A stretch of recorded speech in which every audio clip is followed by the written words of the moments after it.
Hi, I'm Zinnia. My dad raised a toast at dinner, smiled across the table, and asked, "Is the $3,500 I send you each month still enough?" I hadn't seen a single dollar. Everyone stopped eating. My mom looked away. My sister sipped her wine. I worked 2 jobs, skipped meals, pawned my laptop, while they cashed checks under my name. But the worst part wasn't the stolen money. It was how long they'd practiced pretending I didn't exist. So how do you confront a family that made you invisible? On purpose. People say family dinners heal old wounds. But that night, I learned they can rip open scars you didn't know were still bleeding. It was early spring in Lake Oswego, the kind of crisp Saturday evening that still smells faintly of wet pine. My grandmother, Henrietta, had invited everyone for a family dinner. "Just like old times," she'd said. I knew better. I came because I always did, like clockwork, like habit. I showed up with a polite smile and a bottle of Pinot I couldn't afford. Henrietta's dining room looked the same as it always had.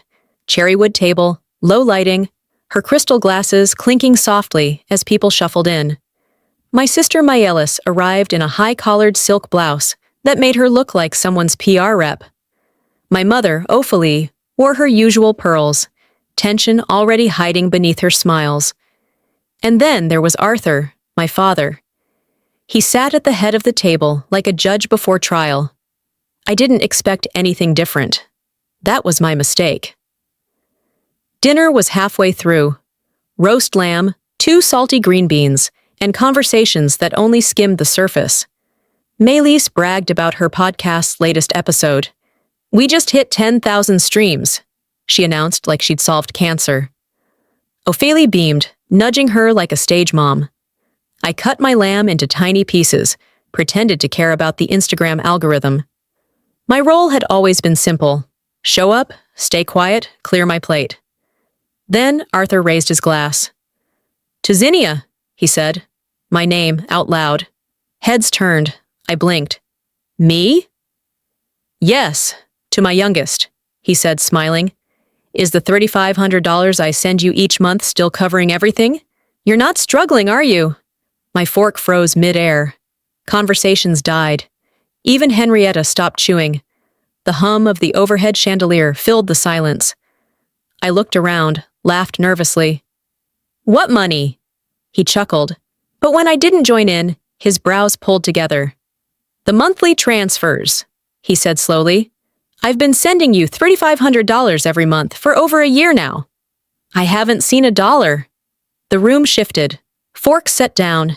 Chairs creaked. My mother's lips parted, but no words came. Milas coughed into her wine glass. Arthur turned to Ophelie. "You set up the account, didn't you?" She stared at me. "Zinnia, sweetheart, are you sure? Maybe there's a mix-up." "There's no mix-up," I said. "I've been living off barista shifts and expired yogurt for months. If money was being sent, it never got to me." A cousin muttered under his breath. "She didn't know?" The words clanged in the silence like a dropped plate. Maelis set her glass down carefully. "There must have been some banking issue. I mean, maybe it got routed wrong. We can check." I turned to her slowly. "You're the one who helped me fill out the FAFSA forms last year. You had my bank info." She swallowed. "Well, I just tried to help you organize. You're not exactly a spreadsheets person." I remembered a day she rolled her eyes when I asked for help budgeting. "Some people just aren't built for responsibility," she'd said then, half laughing. Turns out I wasn't irresponsible. I was invisible. Arthur leaned back, suddenly pale. "Ophelie, whose account did I send that money to?" She hesitated. "Yours, right?" he asked. "You said you'd route it to Zinnia. You did, right?" Ophelie nodded once, tight. "I was managing it. It's complicated." No one breathed. "Complicated?" I asked. "What's complicated about giving me the money that's mine?" Arthur looked down at his plate like it might save him. I stared at my parents, 2 people who claimed to love me, who posted holiday photos with captions like, "Family first." 2 people who stood by while I skipped meals and fought off late fees on overdue textbooks. All while my sister cashed checks under my name. I pushed my chair back slowly. Maybe I wasn't overlooked. Maybe you needed me to stay in the dark. No one stopped me as I walked out. Maybe they didn't know how. No one moved. Not a scrape of a fork, not even the clink of a glass. Just silence, thick and taut, hanging over that dining table like a low fog. I sat frozen in my seat, my hands still clenched around the edge of my plate. Across the table, Melis was the first to blink. She reached, slow, deliberate, for her wine glass and sipped, like we weren't all staring at her, like her throat wasn't dry from being caught. "If you stay quiet long enough," my grandmother used to say, "people will tell on themselves." And she was right. You give someone enough silence, and they'll either confess or combust. I wasn't sure which way this was about to go. Arthur, my father, didn't speak. He just looked at me with that confused expression men wear when the truth slaps them, and they think it came out of nowhere. But it didn't. That slap had been winding up for years. Ophelie, my mother, was rigid, her eyes on the folded napkin in her lap like it might whisper a way out. She didn't look up. I stared at them all. The room felt 20 degrees colder than it had when I walked in. Maybe that was just the clarity settling in. Then Ophelie cleared her throat, voice barely above a whisper. "We didn't want to confuse you, Zinnia, with money matters." I actually laughed. "You confused me by erasing me." That got Arthur's attention. He looked between us like he was watching a tennis match he hadn't bought tickets for.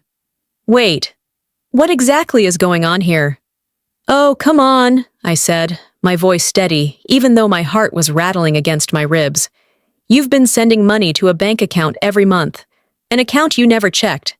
That account wasn't mine, and your wife and daughter made sure of that." "Sweetheart," Ophelie tried again. "No," I cut in. "Don't sweetheart me.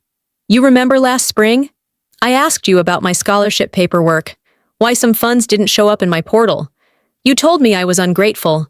You said I needed to learn how to survive." Melis spoke up, tone too sweet, too rehearsed. "We thought if the funds were all under one umbrella, it'd be easier to manage. You've always had a hard time with logistics."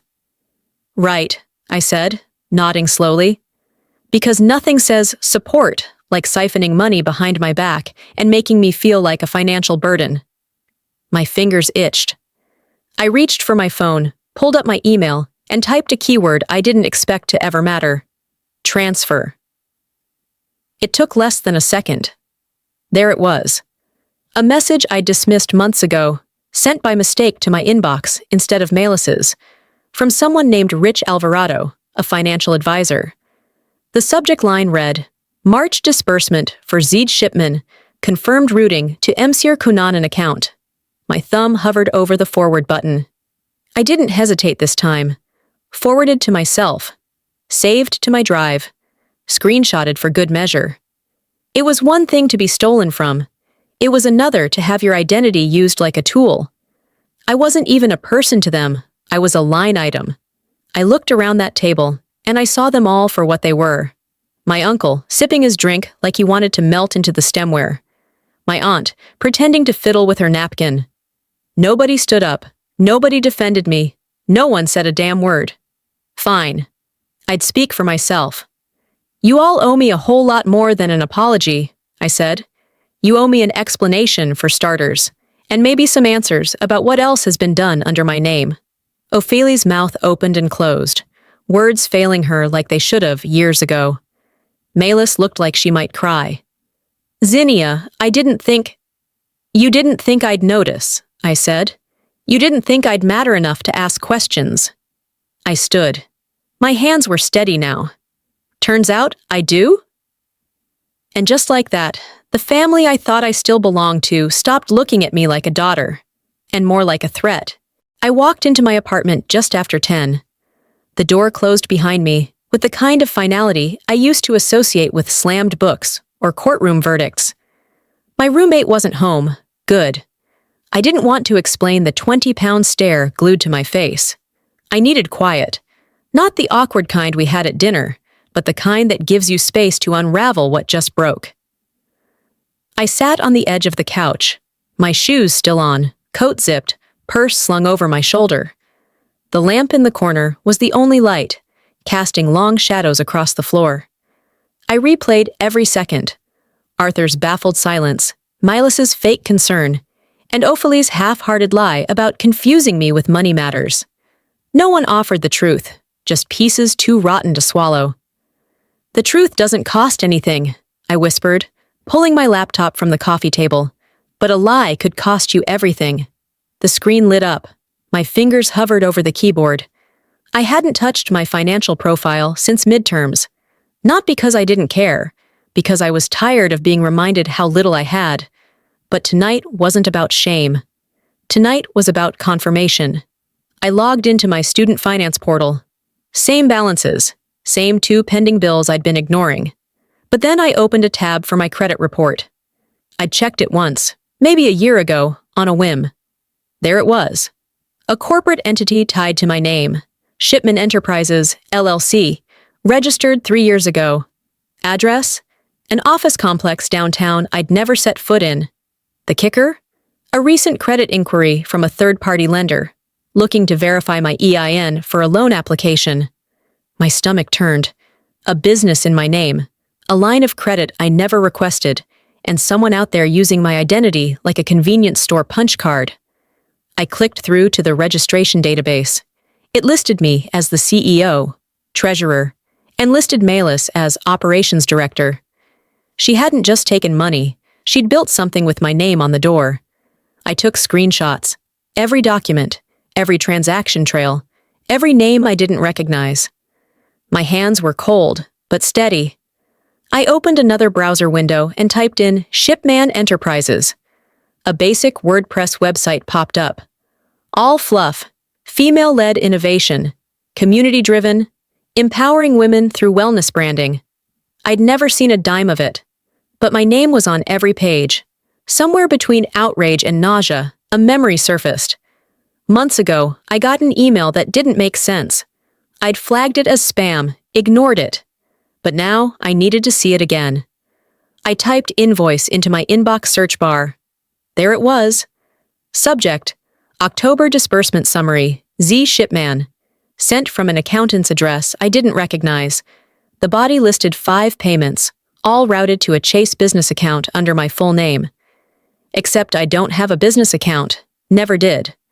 I reread it twice. Malis had either faked a routing number or convinced someone I'd authorized her.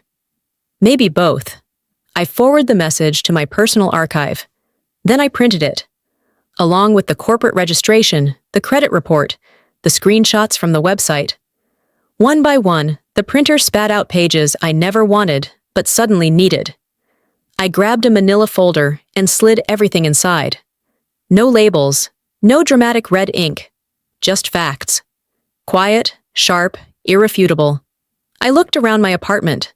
Blank walls, chipped mugs, the same 2 pairs of jeans I rotated like seasons. I remembered Milas's last Instagram post. She was on a boat, holding champagne, wearing sunglasses that cost more than my month's rent, and all of it built on my name. They wanted me quiet, I said aloud, the words dry in my throat. But now I've got a paper trail that screams. I stood up, straightened the edges of the folder, opened my laptop one last time, and typed a title into a new document. Timeline of Fraud. My voice was gone, but the paper spoke for me now, and I wasn't going to be the quiet one anymore. The sun hadn't even climbed all the way over the Portland skyline when I woke up, my eyes grainy from too little sleep and too much clarity. My apartment was hushed, except for the refrigerator humming in the kitchen and a few early morning birds arguing outside the window. It wasn't peaceful. It was the kind of silence that shows up after something big has fallen apart and left everything else suspended. I sat at the counter, feet bare against the cold tile, nursing a cup of instant coffee I didn't even like. I didn't need flavor. I needed the caffeine to sharpen what the night before had dulled. I opened my laptop, the light casting a pale glow across my face, and started typing. No flair, no emotion, just facts. Everything I knew. Everyone who'd lied. every file I had forwarded to myself. Somewhere in between, I opened a tab and searched a quote that had floated in my brain all morning. "Some families protect secrets more than they protect people." The words landed with more accuracy than I expected.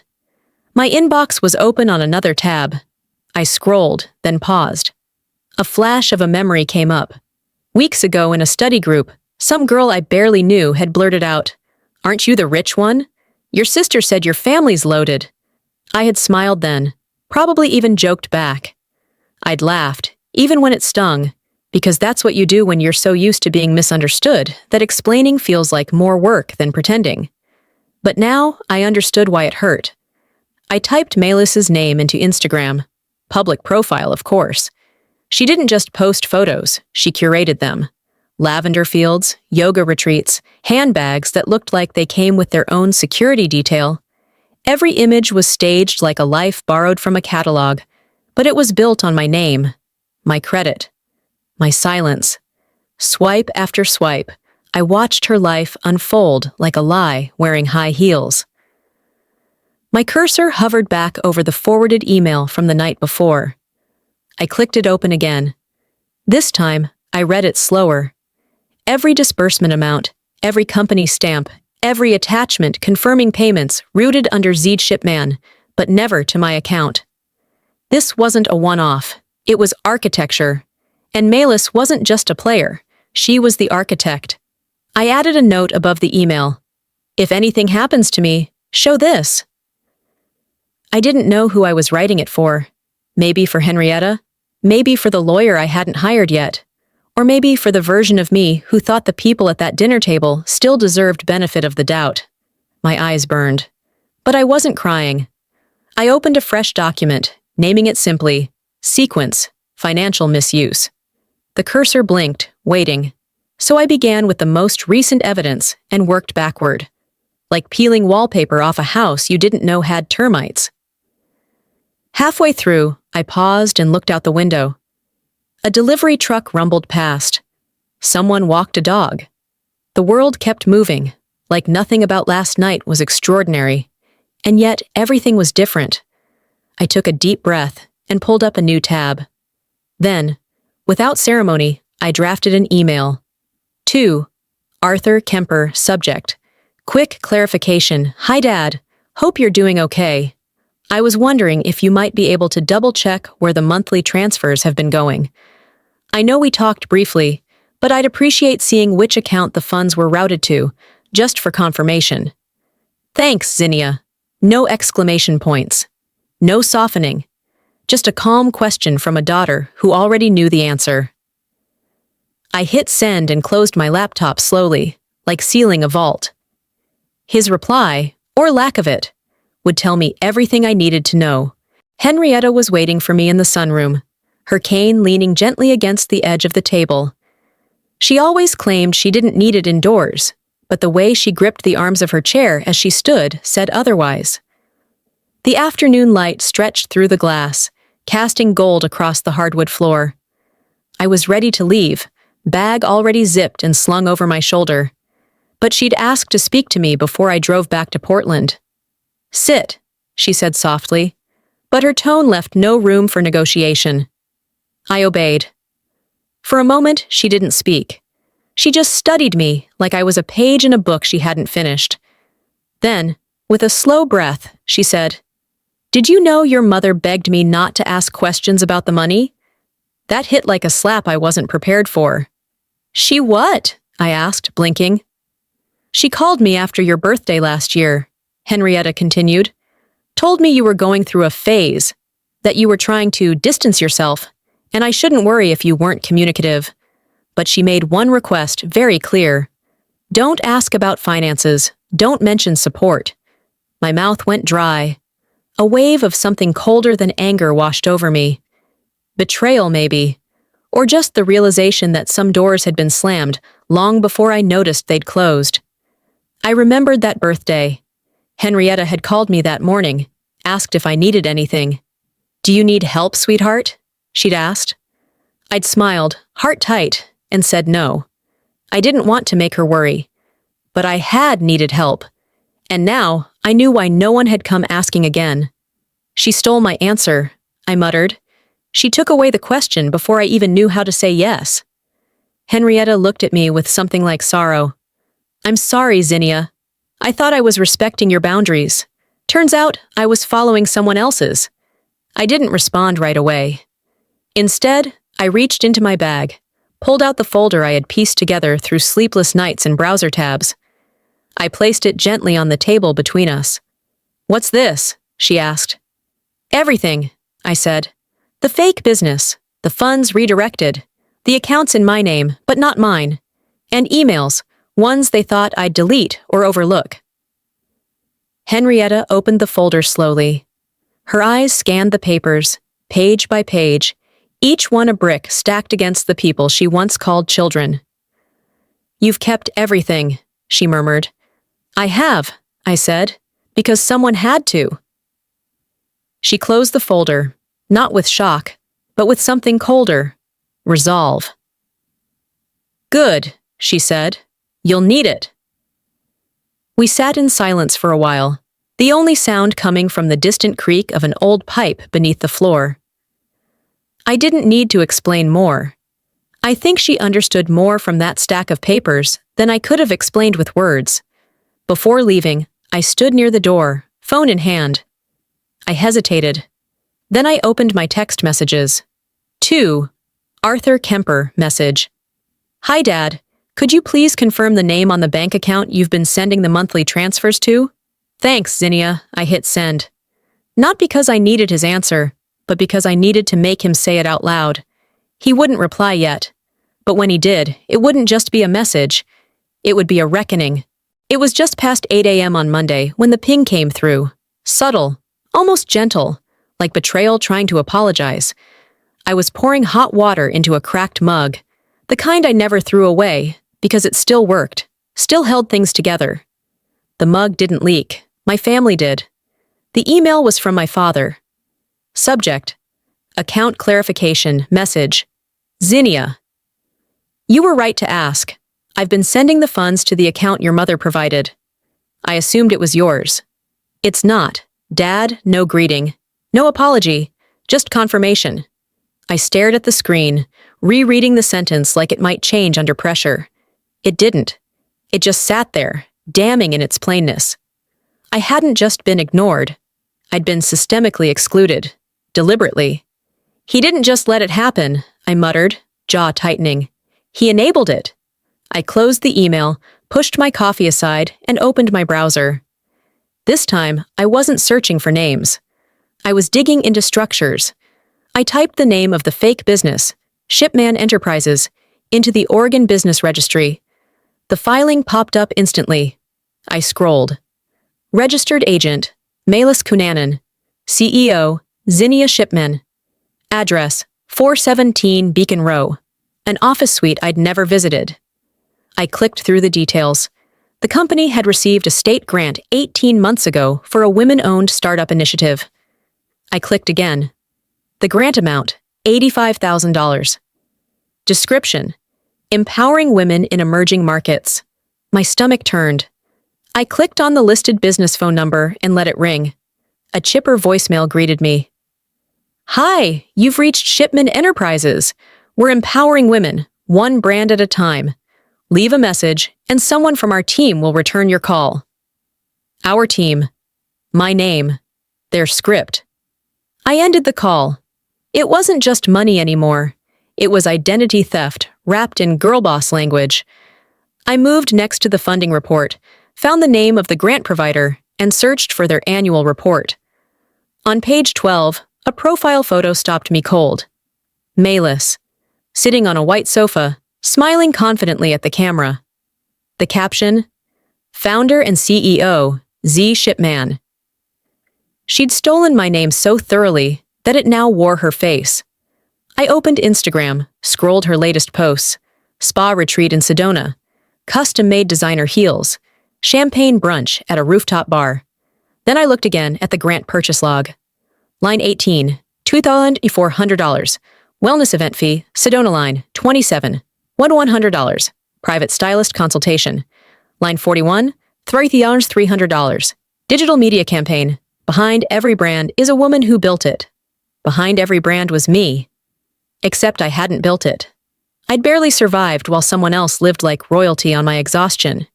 They didn't just rob me, I said under my breath. They built an empire with my name. I opened a new folder on my desktop, dragged in screenshots, reports, emails, renamed it Inheritance Fraud Evidence. I zipped the folder and uploaded it to cloud storage.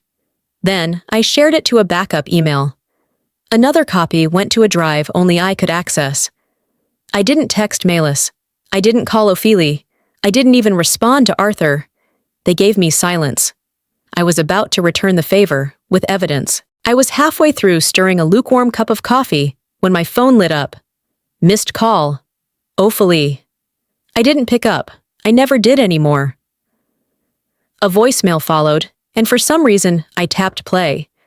Her voice came through soft, distant, almost like she was hiding in a room too large for her conscience. If she finds out, we're done. Make sure nothing slips. There was a pause, a whisper I couldn't fully catch, and then the message ended. I stood there, spoon still in hand, staring at nothing. The words didn't knock the wind out of me. It was the tone. It wasn't panicked. It was practiced. Like this wasn't the first time they'd plotted how to keep me in the dark. If she finds out, I had already found out. I just hadn't said everything yet. I set the coffee down, didn't bother drinking it, and walked into the living room, where my laptop waited on the table. Maelis's Instagram was still open from the night before. Her latest story?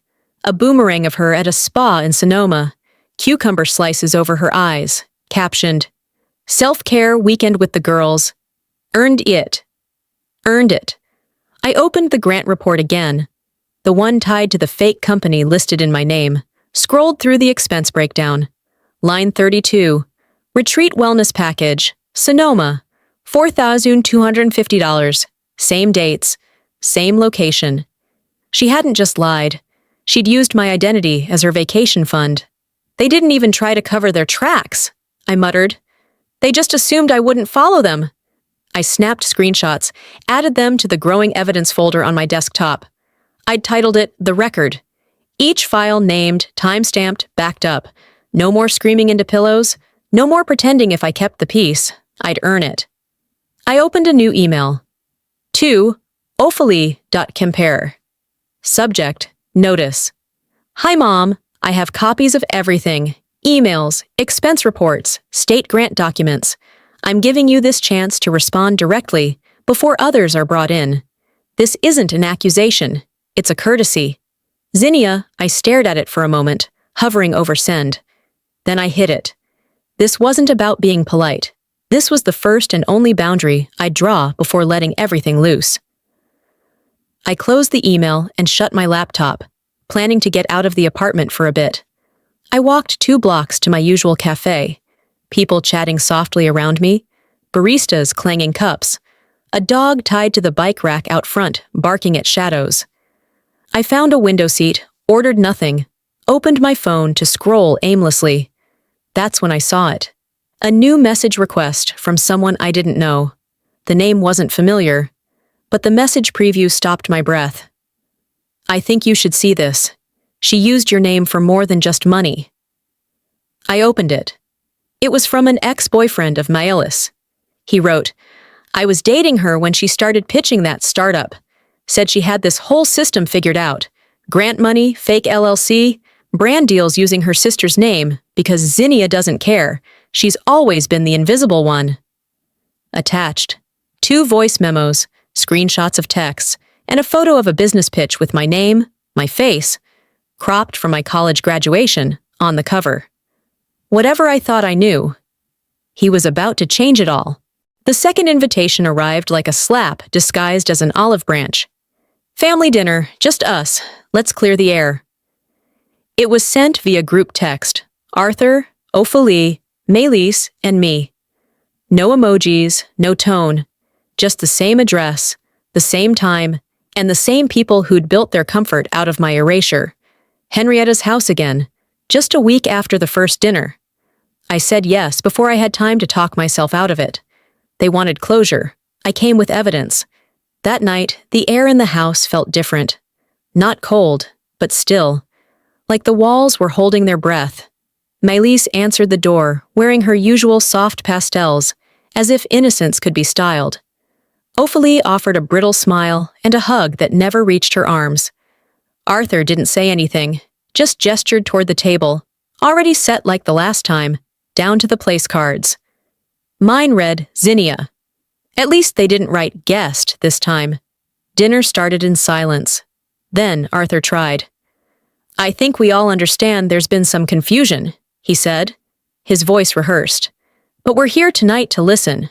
Really listen." I looked up from my plate.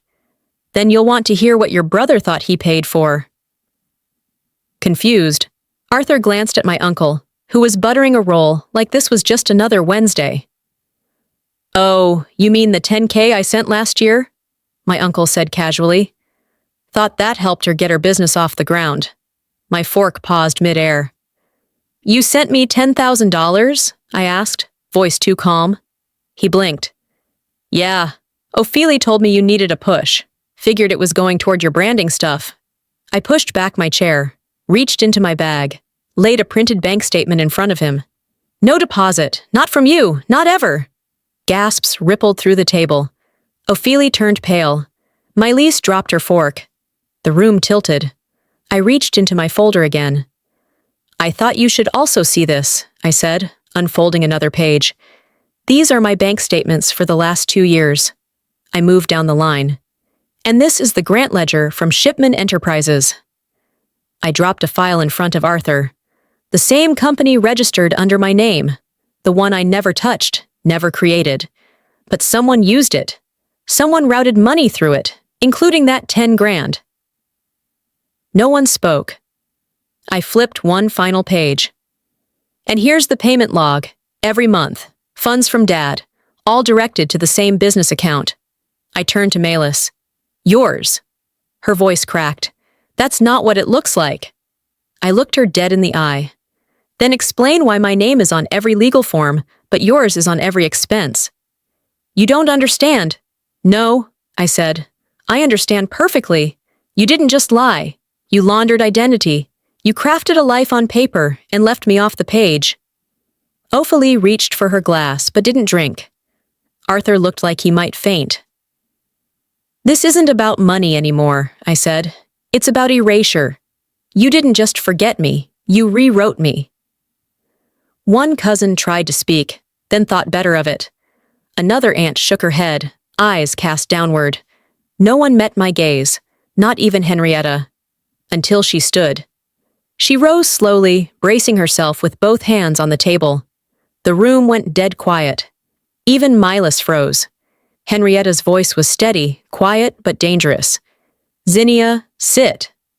I obeyed. She looked at each person around the table like she was counting betrayals. "I raised this family on truth," she said, "and if any of you had a shred of it left, you'd admit what you did." No one did. She turned to Maëlys. "Your brand isn't success. It's theft in soft lighting." And just like that, the room cracked open. Not with noise, but with silence so sharp it left everyone bleeding. When Henrietta stood, everything else sat still. Even the chandelier above the table seemed to stop its slight sway. She walked with purpose, each step echoing across the hardwood like a metronome before a verdict. No one spoke as she left the dining room. We could hear the click of her shoes on the hallway tile and the soft creak of the study door opening. I didn't need to guess what she was going to get. I already knew. She returned a few minutes later with an envelope, faded, yellowed, thick with the weight of promises made and rescinded. She didn't hand it to anyone. She placed it at the center of the table like a dropped anchor. "This is my original will," she said simply. Maëlys blinked. Ophélie froze. Arthur leaned back slowly, like he wanted to disappear into the chair. Henrietta opened the envelope, unfolded the pages. Her handwriting was delicate, decisive. The words "sole beneficiary, Zinnia Shipman" were underlined twice, and beneath it, in a different pen, Shakier. A note read, "Replace with joint trust. Per request." Ophelie's handwriting. No one moved. "You didn't just erase my name," I said quietly. "You rewrote my life." Ophelie's mouth opened, but nothing came out. Milas stood. "This is turning into a witch hunt." Henrietta looked at her. "Sit down."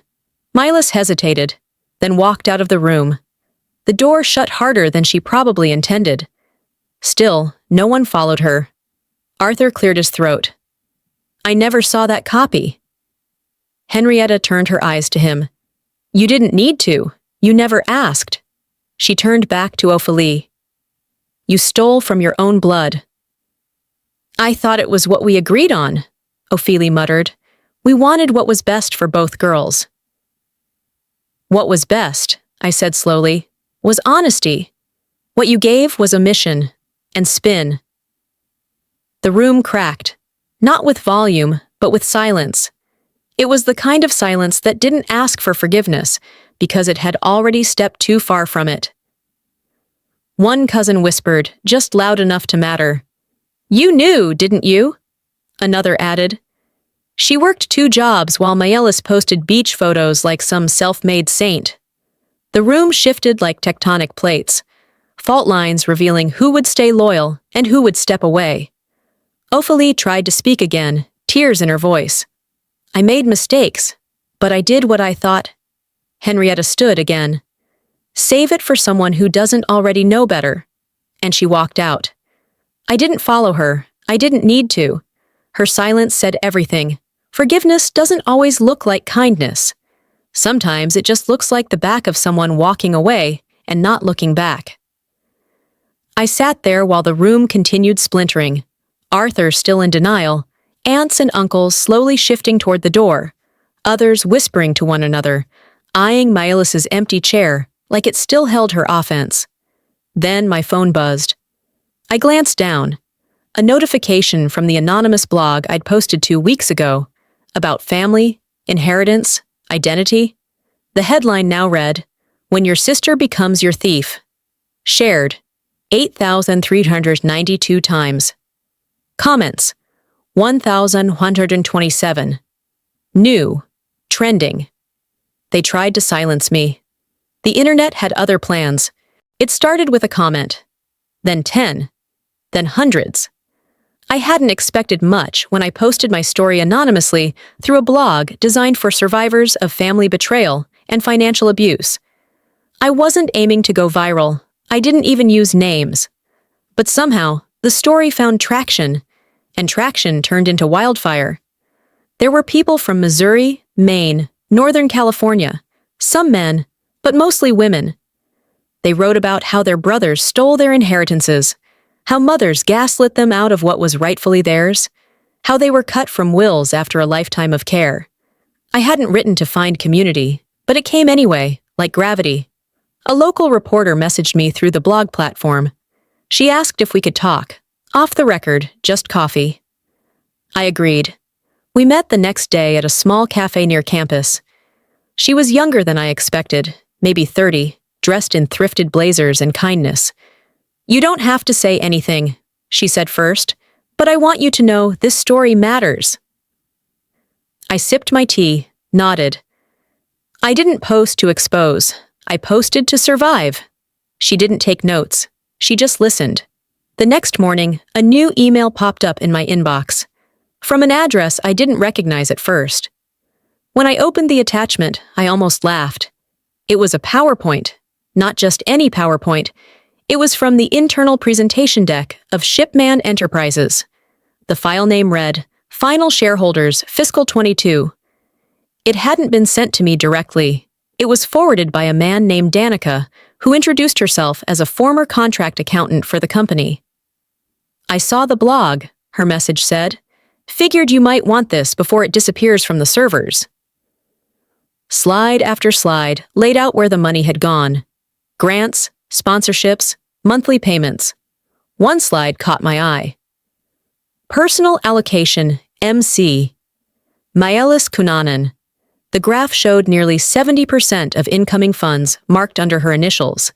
Travel, wardrobe, professional development. Meanwhile, my name was plastered on every official header. My inbox was a swirl of legal phrases now. Identity fraud, unauthorized beneficiary, restitution. There was even a quiet mention of IRS review. I wasn't scared. I was still. Still, for the first time in months. That afternoon, I returned to campus. Not to escape, but to resume. The walk across the quad felt different. Lighter. My shoulders weren't hunched like I owed the world a reason for existing. No one looked at me funny. Some nodded, like they knew. Or maybe I just stood straighter than before. At the cafe by the corner, I stood behind a girl fumbling with her card. She apologized to the barista. "I thought I loaded it this morning." I tapped my phone to the reader. "It's covered," I said. She turned to thank me, and I smiled. Not out of habit, but because I finally meant it. "You don't have to burn bridges," I said aloud once I sat down. "Some collapse on their own." When I got back to my apartment, I opened my email to find one new message. Arthur. Subject. I was wrong, Zinnia. I don't expect you to reply. I failed you, not because I didn't love you, but because I trusted the wrong voices. I saw what I wanted to see, and for that, I'll carry the weight. Dad, I read it twice. Then I closed the tab. Sometimes forgiveness is letting go, and letting them sit in the silence they created. 2 weeks passed, and not a single knock on my door came from Ophelie or Melis. No calls, no voicemails, no passive-aggressive texts, no apology wrapped in a Bible verse. Nothing. I didn't expect contrition, but the silence confirmed something I hadn't said out loud yet. That for them, the scandal wasn't the betrayal, it was the exposure. There's a difference between being forgiven and being ignored, I murmured to myself one morning, folding a towel in my kitchen with more precision than necessary. Ignored people don't threaten your conscience. Forgiven ones might. That day, I started what I called my quiet purge. Old photo albums from birthdays I didn't remember enjoying. Cards from Melis that said things like, "So proud of you, sis," when she was stealing money in the same breath. A gift Ophelie once gave me for graduation. A pen set I never used, because the card that came with it said, "Don't lose these like you lose everything." I didn't burn anything. I wasn't dramatic. I boxed it all, labeled it in Sharpie. Do not open.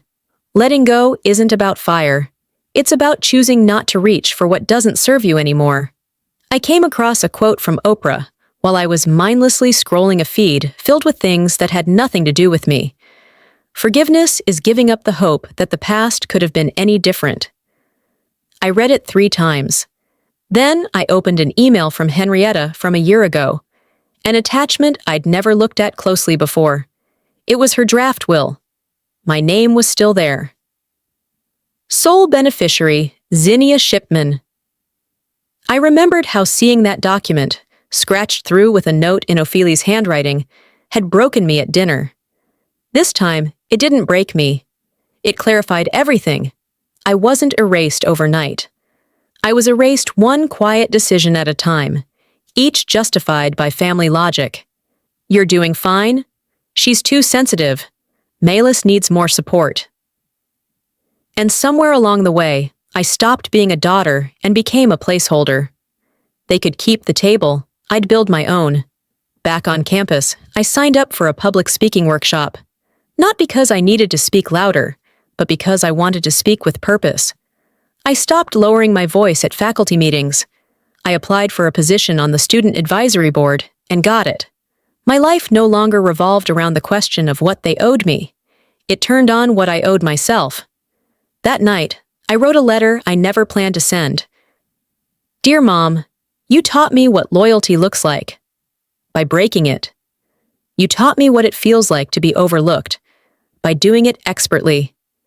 You taught me how to live without a safety net. By cutting mine out from under me. And for all of that, I thank you.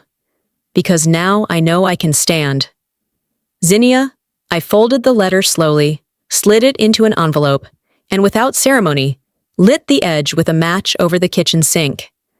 The flame curled the paper inward like it was inhaling, Some stories don't need a final word. They just need to end. 3 weeks after the fallout, I found myself sitting across from Henrietta at her attorney's office in downtown Portland.